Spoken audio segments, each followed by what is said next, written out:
সুপ্রিয় দর্শক, আসসালামু আলাইকুম। কেমন আছেন সবাই? আশা করছি যে যেখানে আছেন ভালো আছেন এবং সুস্থ আছেন। সবাইকে স্বাগতম জানাচ্ছি আমার আরেকটি নতুন এপিসোড দেখার জন্য। আমি আজকে আপনাদের সাথে শেয়ার করছি খুবই মজাদার এবং খুবই টেস্টি একটা রেসিপি। ইফতারে কিন্তু এই রেসিপিটা ট্রাই করতে পারেন। ইক ললিপপ, এটা খেতে কিন্তু অনেক টেস্টি। তাহলে চলুন মূল রেসিপিতে যাওয়া যাক। প্রথমে আমি পুরটা রেডি করে নিচ্ছি। তার জন্য আমি এখানে চিকেন নিয়ে নিয়েছি, চিকেন সামান্য করে নিয়েছি। আমি এখানে কয়েকটা কাঁচা লঙ্কা কুচি, পেঁয়াজ কুচি এবং পেঁয়াজের কলি কুচি করে রেখেছিলাম, সেগুলো দিয়ে দিয়েছি। আমি এখানে ধনেপাতা কুচি দিয়ে দিয়েছি, স্বাদ অনুযায়ী লবণ দিয়ে দিচ্ছি। আমি 1 টিস্পুনের মতো জিরার গুঁড়া, 1 টিস্পুনের মতো চাট মশলা, 1 টিস্পুনের মতো গরম মশলা, আমি এখানে সয়া সস দিয়ে দিয়েছি।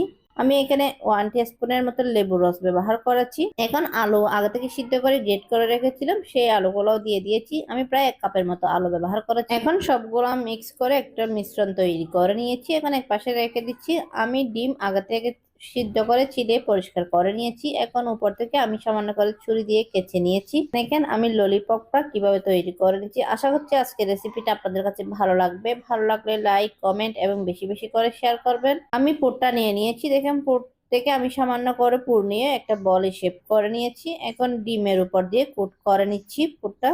দেখেন আমি একটা এগ ললিপপ তৈরি করে নিয়েছি। এভাবে সবগুলা ললিপপ কিন্তু তৈরি করে নিচ্ছি। আশা করছি আজকের রেসিপিটা আপনাদের কাছে ভালো লাগবে। ভালো লাগলে প্লিজ প্লিজ আমার চ্যানেলটা সাবস্ক্রাইব করে পাশে থাকার বেল আইকনটি প্রেস করে রাখবেন, আমাকে সাপোর্ট করবেন। সবগুলা ললিপপ কিন্তু রেডি হয়ে গেছে। আমি এখন ব্যাটারটা তৈরি করে নিচ্ছি। ললিপপটা কোট করার জন্য আমি এখানে 1 কাপ ময়দা নিয়ে নিয়েছি, সামান্য করে লবণ দিয়ে দিয়েছি। আমি 1 গ্লাস পানি নিয়ে নিয়েছি, সেখান থেকে অল্প অল্প দিয়ে একটা ডো তৈরি করে নিচ্ছি। ব্যাটারটা কিন্তু রেডি হয়ে গেছে। ব্যাটার ঘনত্বটা দেখে বুঝে নিতে হবে কিরকম তৈরি করে নিয়েছি। এখন আমি ললিপপটা কোট করে নিচ্ছি এই ব্যাটারের মধ্যে। দেখেন এইভাবে কিন্তু সবগুলা ললিপপ আমি ব্যাটারের মধ্যে কোট করে নিচ্ছি।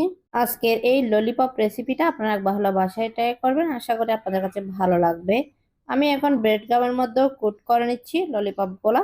আপনারা এইভাবে করে এই ইক ললিপপটা একবার হলো বাসায় ট্রাই করবেন, আশা করছি আপনাদের কাছে ভালো লাগবে। ইফতারে কিন্তু এই ধরনের ইক ললিপপ বাচ্চারা অনেক লাইক করে।